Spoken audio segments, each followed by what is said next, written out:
How's it going for, if you see this right away, my night owl intuitives?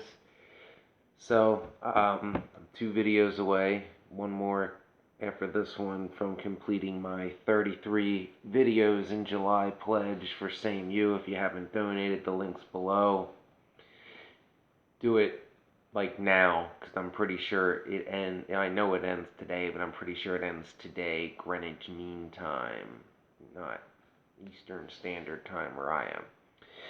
So the topic for this video is INFJs and ENFJs must learn from their past, but don't let it haunt you. And what I mean by this is, as INFJs and ENFJs, as intuitives, we become more self-confident and self-aware, as I've spoken before, usually in like our late 20s. And when that happens and we really hone our intuition, we start to look back on things and it haunts us as to how stupid we were or how we let certain things happen. Like when we couldn't stand up for ourselves, when we struggled to say no. Like, say, back in college or shortly after, you were mistreated by a boss and taken advantage of. That's going to haunt you. Knowing what you know now, like specifically, I'm talking about things that happened to me 10 years ago.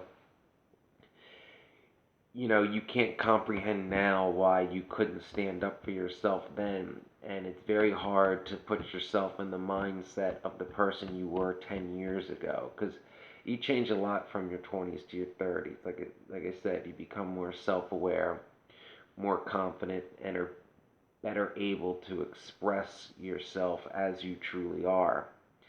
Stop caring what other people think.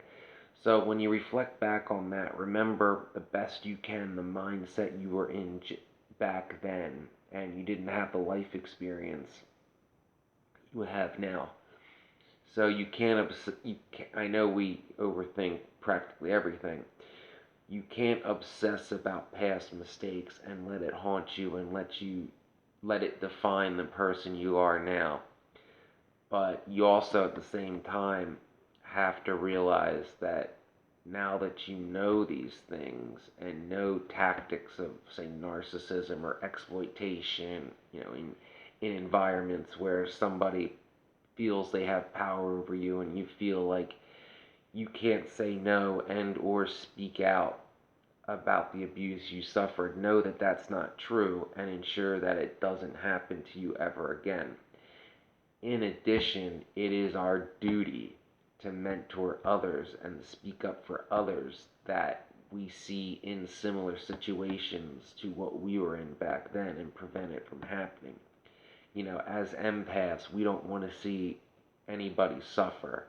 And even though we're private people, it's our duty to speak out and let our stories be known, or at least on one-on-one conversations with other people that are in that same similar situation of that event that haunts us.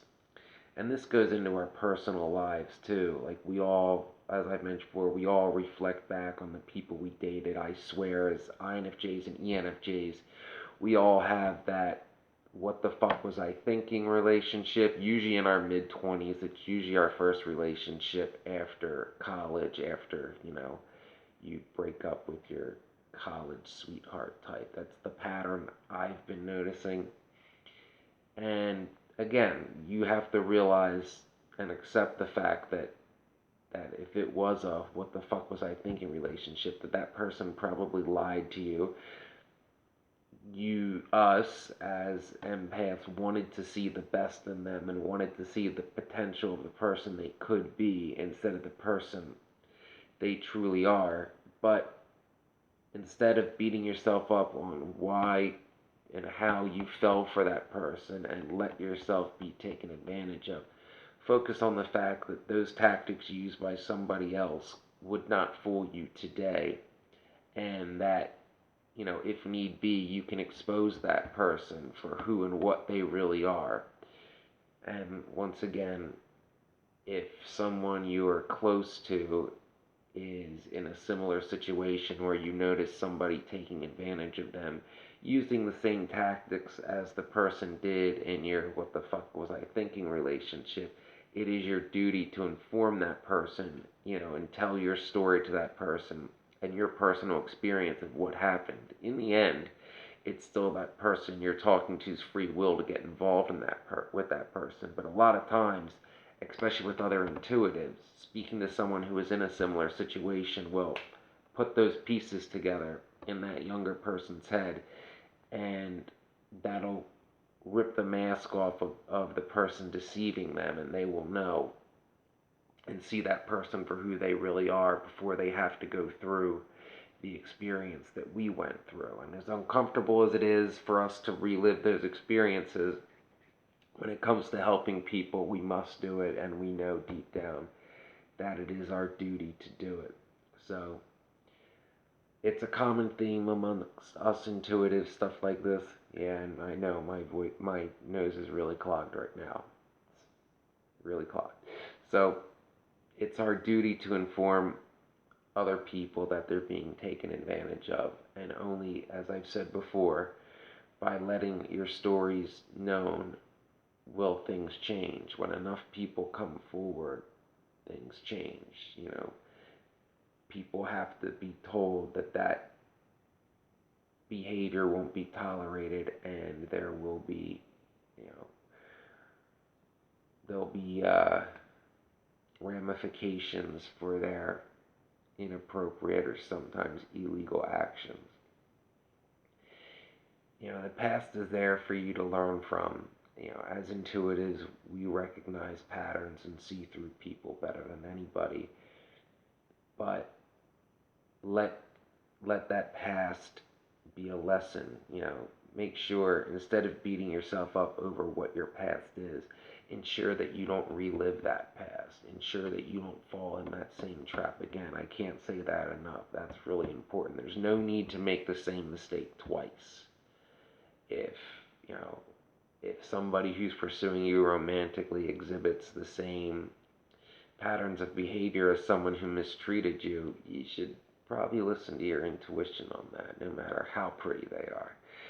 So, always remember the past is there to ensure that you don't make the same mistakes twice.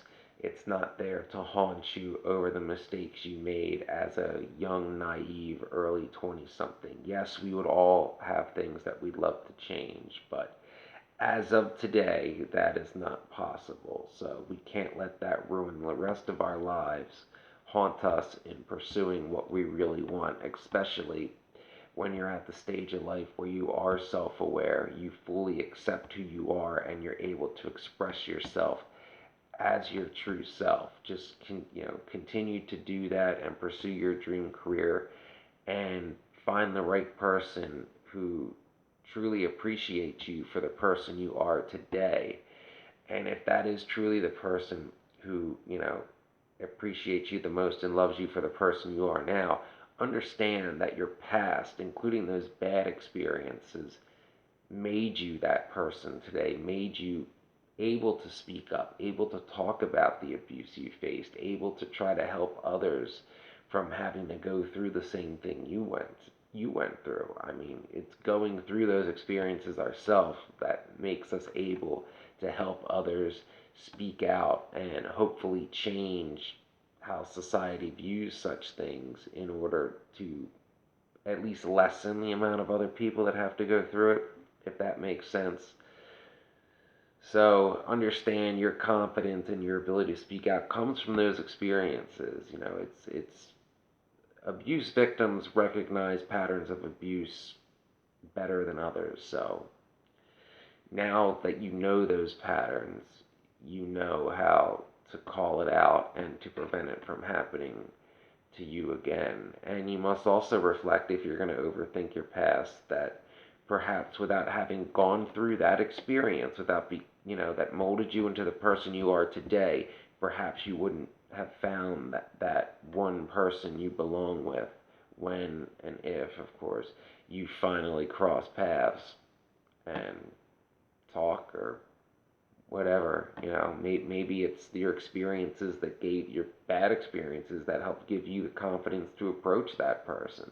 Maybe if it wasn't for your bad experiences, you would still be too timid and meek and not able to pursue the career goals or potentially the relationship goals that you have today. So don't let the past haunt you. Learn from it. Don't repeat it. And use it to help others from going through the same bad experiences. Don't forget, too, to never sell out your integrity. Never make a Faustian bargain. Always trust your intuition. Remember that what happened when you didn't trust your intuition in the past when you went through those bad experiences, and understand that your intuition is right 85% of the time from what I've read, so you know not to ignore it. Please donate the same you like right now because the clock's running down, and I'll see you tomorrow morning.